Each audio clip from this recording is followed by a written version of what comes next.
Paris, quartier des Champs-Élysées. Ce soir, l'ambiance est à la fête. Dans ce restaurant branché, très apprécié des jeunes cadres, la salle affiche complet.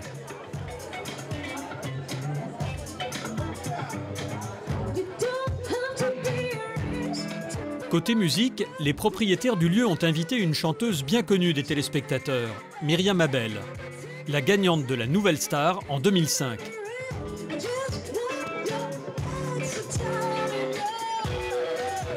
Mais si le restaurant a fait le plein, ce n'est pas uniquement grâce au talent de Myriam. L'autre vedette, c'est Fiona. Excusez-moi, je suis médium et je suis en haut s'il y a des personnes qui sont intéressées. Fiona est voyante. Cette nuit, elle propose des consultations. Le restaurant est réputé pour ça. Cuisine raffinée et voyance, une formule qui marche dans les beaux quartiers parisiens.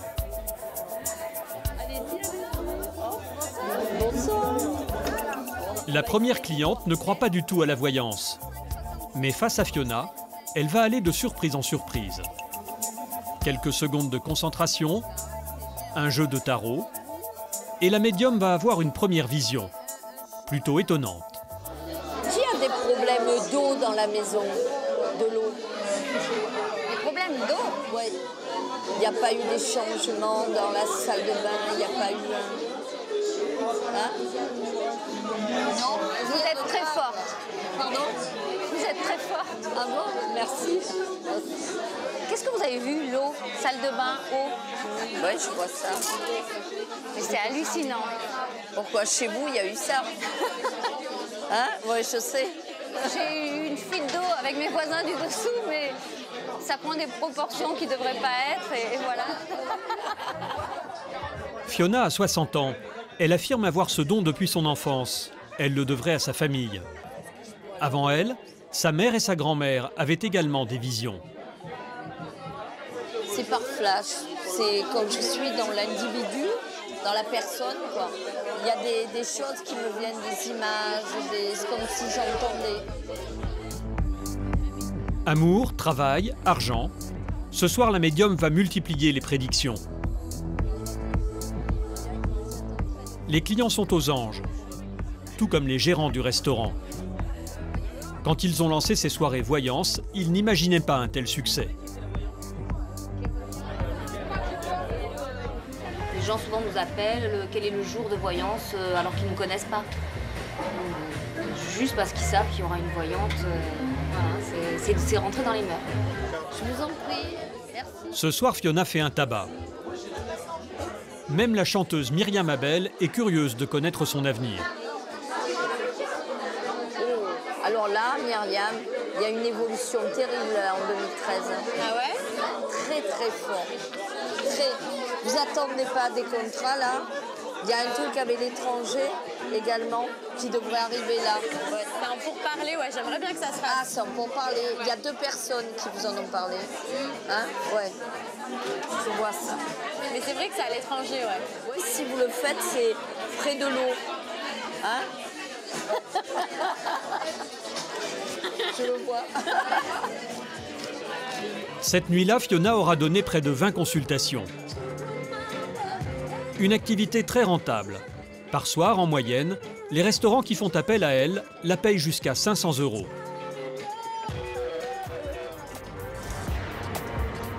Dans l'Hexagone, les marchands d'avenir ont la cote. Un Français sur 4 les consulterait au moins une fois par an. À chacun sa méthode. Tarot, pendule, ligne de la main, voire même par téléphone. Le marché de l'occulte dépasserait les 3 milliards d'euros. Une manne financière qui attire beaucoup de faux voyants. À Marseille, plusieurs victimes ont fait confiance à la même femme pour retrouver un amour perdu. Ils ont été ruinés. Pour protéger son business, la voyante emploie des méthodes musclées. Pour vous piéger, certains utilisent Internet. Des sites de voyance derrière lesquels se cachent d'énormes plateformes téléphoniques situées à des milliers de kilomètres de l'Hexagone.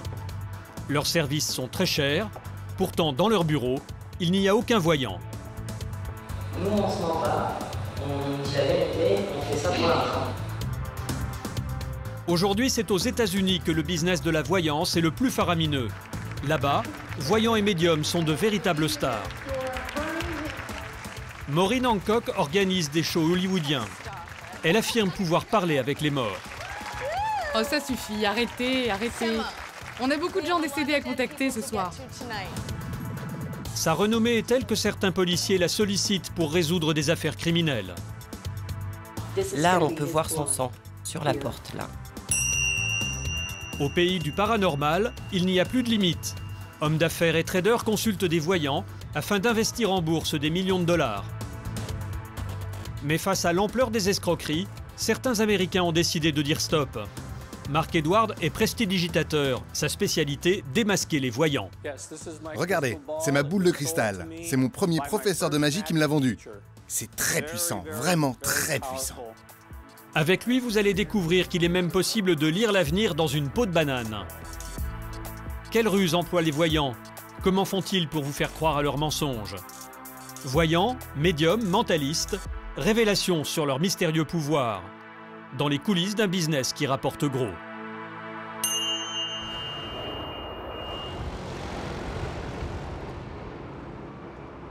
Paris, 16e arrondissement. À 36 ans, Frédéric est un chef d'entreprise plein d'avenir. Il s'est lancé dans la restauration rapide. Il possède 2 établissements comme celui-ci. Les affaires sont prospères, mais pour développer son business, Frédéric sollicite régulièrement une conseillère pas tout à fait comme les autres.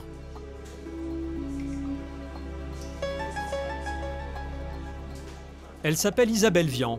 En France, c'est l'une des stars de la voyance. Pas de jeu de tarot ni de boule de cristal. Sa spécialité, ce serait les flashs, des images qui lui passent par la tête. À peine arrivée, elle est frappée d'une curieuse vision pour améliorer le menu du restaurant. Je voyais des saucisses dans des plats, mais des plats amusants, je sais pas, avec des saucisses pas grasses. Là, c'est vrai que j'ai des images qui passent. Le propos peut faire sourire, mais Frédéric prend ça très au sérieux. La voyante facture ses services 180 € de l'heure. C'est cher, mais selon l'entrepreneur, c'est indispensable. Sur tout ce qui est rationnel, je m'en occupe, j'ai des tableaux, j'ai des matrices, j'ai des conseils. Conseils juridiques, experts comptables, conseils en communication. Mais après, pour maîtriser un petit peu le côté irrationnel ou subjectif de mon métier, effectivement, Isabelle peut me donner de sérieux coups de main. Aujourd'hui, Frédéric a fait venir Isabelle car il veut ouvrir un 3e restaurant et il ne veut pas se tromper sur l'emplacement. Il compte sur les perceptions paranormales de la voyante pour se décider. À quelques kilomètres de là, il retrouve ses agents immobiliers pour visiter avec Isabelle des locaux commerciaux.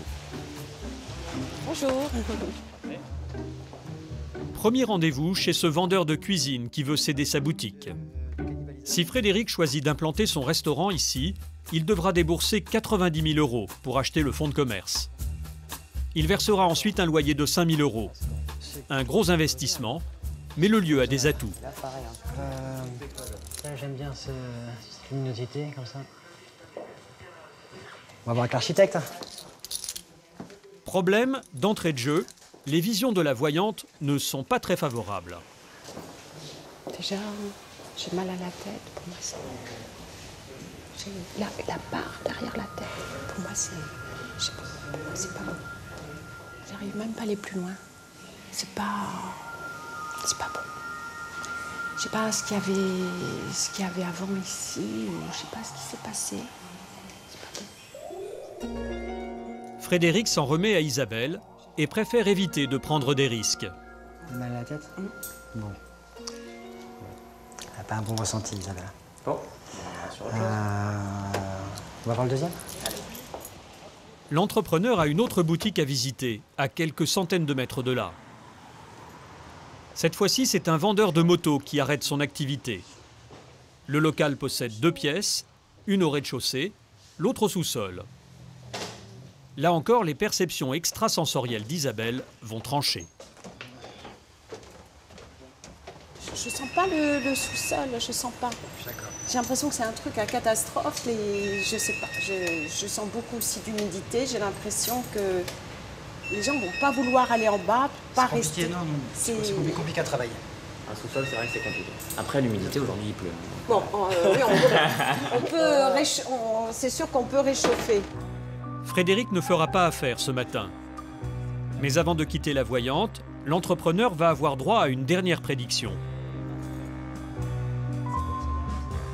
Je pense qu'entre fin octobre, début novembre, vous allez trouver l'endroit. Ça, j'en suis sûre. C'est parfait. Mais c'est amusant parce que je décrirais un endroit un peu large devant, donnant sur... voilà. La façade? Oui. C'est pas au coin d'une rue, mais quasiment à côté. Près d'un angle. À côté d'un angle. Voilà. C'est bon pour mes recherches, comme ça je sais exactement. Non, bon, voilà. À ce jour, Frédéric n'a pas trouvé son local. Pourtant, il croit toujours aux prédictions des voyants. Et il n'est pas le seul. Pour développer leurs affaires, de nombreux chefs d'entreprise font appel à eux. Voyance et business, c'est un mélange des genres qui a pris des proportions incroyables aux États-Unis.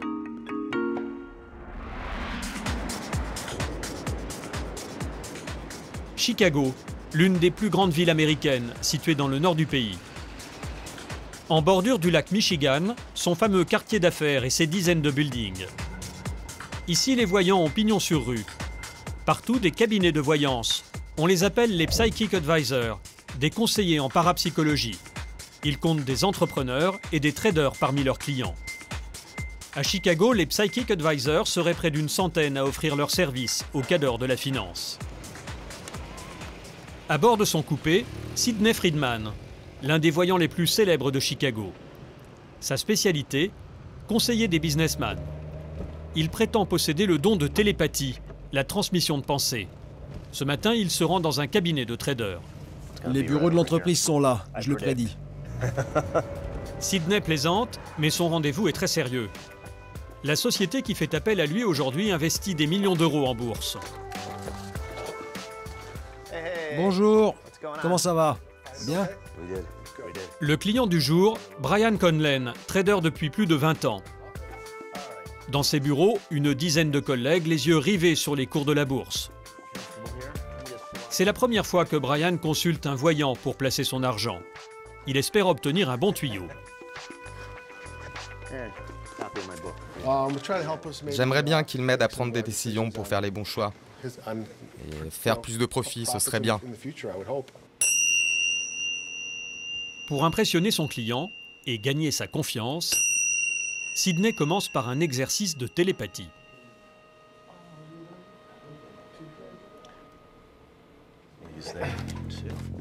Ok. Regardez-moi. Regardez-moi droit dans les yeux. Comme ça.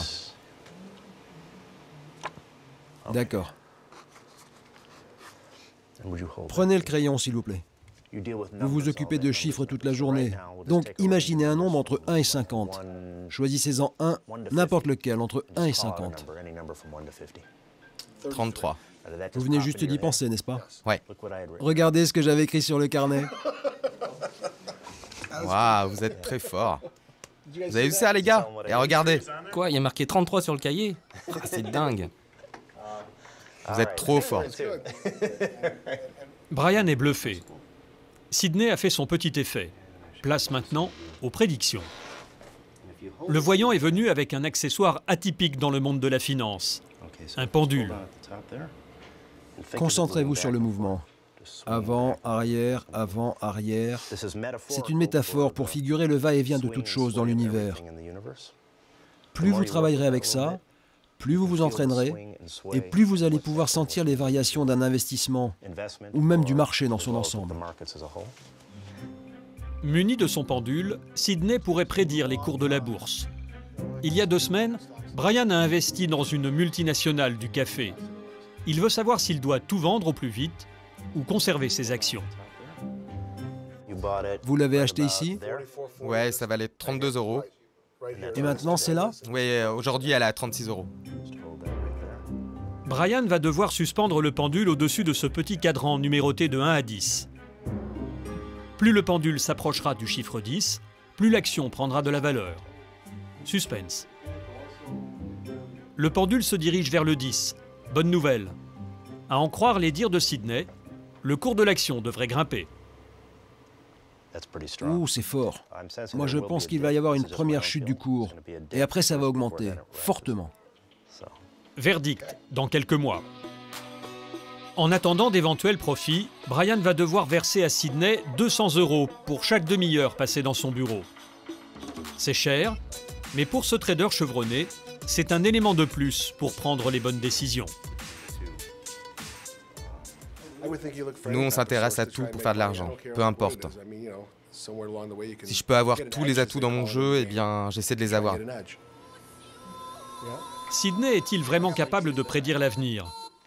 Possède-t-il le don de télépathie comme il le prétend? Rien n'est moins sûr.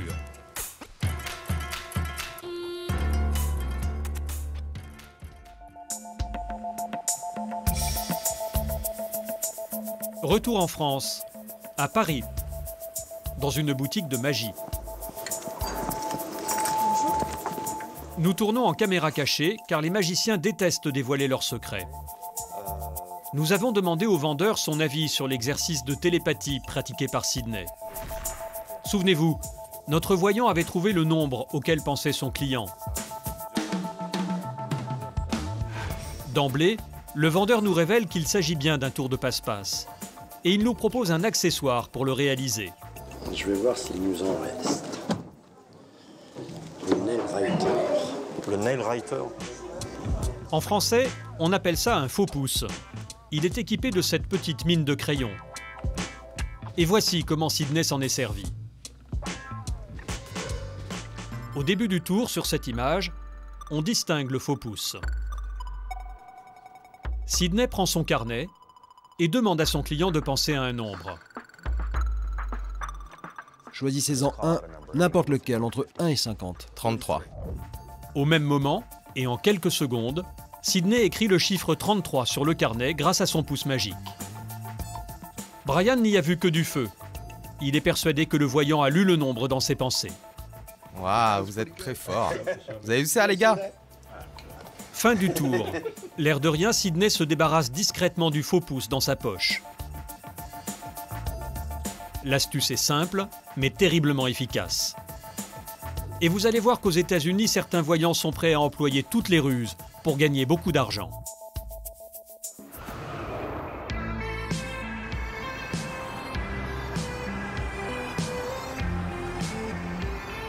Boston, à 2 heures de route de New York. Ce soir, dans cette salle des fêtes, 300 personnes viennent assister à un show hors du commun. La maîtresse de cérémonie, Maureen Hancock, elle est médium, c'est une véritable star aux États-Unis. Sa popularité, elle la doit à un don très particulier. Elle aurait le pouvoir de parler aux morts.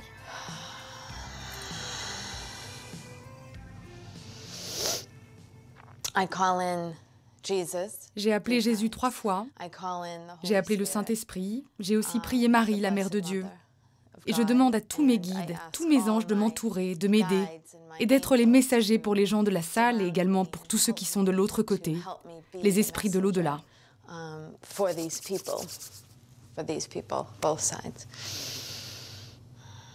Ultime moment de concentration, avant de livrer une performance qui va durer près de 2 heures. Applaudissez, applaudissez pour la grande médium Maureen Hancock. Oh, ça suffit, arrêtez, arrêtez. On a beaucoup de gens décédés à contacter ce soir. Les spectateurs ont déboursé 30 € chacun. Et tous attendent quelque chose d'unique. Pouvoir communiquer par l'intermédiaire de Maureen avec des membres de leur famille ou des proches décédés. D'ailleurs, Maureen va très vite entrer en contact avec un premier esprit, venu de l'au-delà. Il y a une mère ici dont l'enfant est décédé. Ok, c'est vous là-bas. Il me parle. Il me dit, va la voir, va la voir. La médium s'approche de la maman dont le fils est décédé il y a peu de temps. Face à cette mère en pleurs, Maureen se fait l'écho des paroles du défunt.